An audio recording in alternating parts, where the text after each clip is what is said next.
I think the marquee event, the marquee athlete, the athlete that I'm most interested in seeing is Devon Allen now.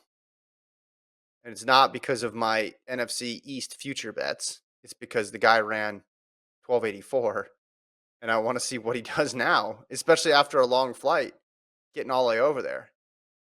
Um, Solid field, McLeod, Martinez, Mallet, Velocian, Pereira. There's some talent in this field. Jason Joseph. There's not Holloway. There's not Hansel Parchment. There's not Trey Cunningham. So those guys are missing. But this is a solid field. So does he win and run 13-1-5?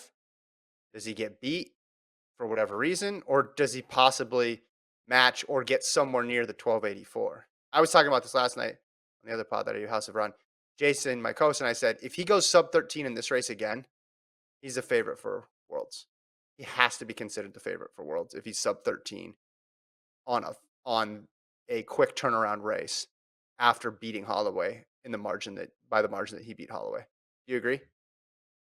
Yeah, I mean, anything under 13 is like, okay, that you're turning not a fluke race, but like a surprise race into a consistency, and then that's even harder to beat.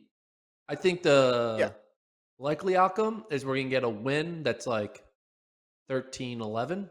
A 13-11 Mm-hmm. win would be the likely outcome. I think the two weird outcomes or unexpected would be a loss, because it's like, dude, how do you lose now? You run 1284. You're not going to lose to these 13-10 guys.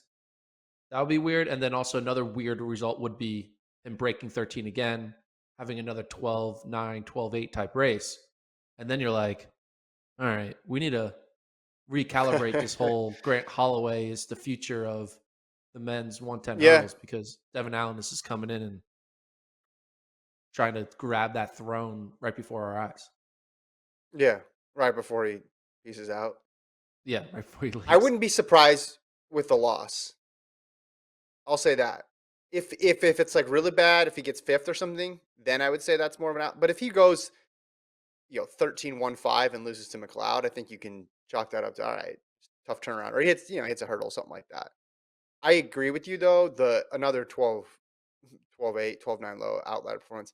I'd even say if he wins and goes 13-0-1, it's hard to argue that he's not the favorite after that. He's entered in Paris too on Saturday. So there's a possibility that by next week, we're talking about Allen on a 3-race win streak with 3 incredible times. Meanwhile, you look at Holloway's resume for 2022, outdoors, indoors, it was great. Outdoors was thin. It already was thin. And then he said he's not racing again until USA's.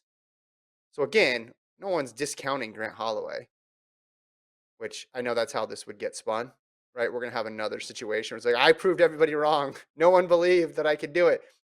But if you have one guy who goes 1284, beats the number one guy, and then runs 2 more insanely fast times, you just, you have to pick him. You have to say he's the favorite at that point. Yeah. Doesn't mean he's a huge favorite, but you'd have to say that he is deserving of that top ranking just because the other person hasn't done it this outdoor season. And the one time they raced, the other person won by a sizable margin. I was thinking about how many US athletes are going to run in this Oslo Diamond League and the Paris Diamond League, with USA's being in basically 10 days in a week, or I guess 7 days now. And then I was realizing, wait, Devon Allen, he trains in Eugene? Does he train in Oregon? No, he's out in Maryland, I think. He's out Oh, in he's in Maryland. Annapolis. Oh, then this Yeah. changes the whole thing. Because I was thinking, oh, going home is going to Oregon, so therefore it's not going to USA's isn't another trip. It's basically your reset base station. But that they completely wrong, because he trains in Maryland. Yeah, I'm pretty It sure is he's. it's gonna be a lot of turnaround, man. You're traveling to Europe, and then you're gonna get on a plane and go to Eugene, another different time zone. Yeah. And you It, got to focus on these USA trials, because he has one bad race. No matter you run 1284, you're not on the team. So well, he's coached by Jamie Cook, who coaches at Navy. So he's working out at Navy. And I don't know, you can tell me from the football perspective, like he's doing the football stuff, right? Like, is he checking in with the team at this point? He talked about OTAs in the post race interview. Yeah, OTAs I think are over. Um, Okay. so I don't think he needs to check in with the team until back till training camp, which will be August. But that was probably another reason to be based in the East Coast Yeah. because you can. But yeah, he's been there since 2020, I think. I mean, he was in Arizona training for a while, which is where he. Wait, OTAs was June 14th to 16th. No, That's it. that that's mini Oh, camp. okay. I was just say that's. He I might hear a lot about a thing that only happens for 3 days. 3 days. That's it. All he's right, I'm learning. he's not gonna probably have to go to that because he's given an exceptions because they understand he's a professional track and field athlete, and so I'm sure they worked out a deal like, hey, what's your schedule like? Okay, USA's we can't, I think the Philadelphia Eagles know who they signed. They signed the guy who's actively running in the pro circuit, so I'm sure he Yeah, has an exception. we have the possibility of an amazing high hurdle race at USA's, and I know there's some question. Hey, is Grant going to go all the way through to the finals? I think he is, just because I think he wants that title and he wants to get that win back. But don't forget what Trey Cunningham did at NCAA's with the 13 flat. So you have a 13 flat, or a 1281 from Holloway last year and a 1284 from Allen. Like it's going to be an awesome race, no Yes, matter how you slice it. And now, if I was taking the Gordon Mack perspective, I'd say, hey, could Holloway get third? it could happen. Yeah. I mean, Trey hasn't shown any weakness this year at all. Someone in the chat wants us to over under. What over under on his time? And let's just say Oslo for now. I'd say set the over under at 13:07 and a half 13:07 and a half. and a half.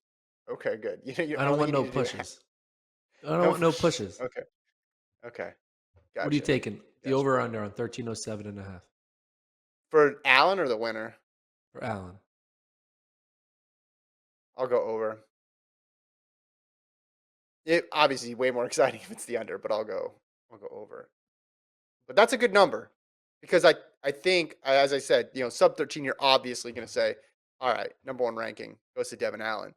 But if you're on 1306, that's still pretty damn good considering all that's been going on. Uh, all right, that's the line. That's the official line. Wow, everybody's going under. I mean, they just saw I'm either gonna 1284. They just saw I'm gonna 1284. They're be gonna go under. I'm gonna be a genius, or I'm betting on the Oslo weather. I haven't looked it up, but I feel like Oslo weather will help me here.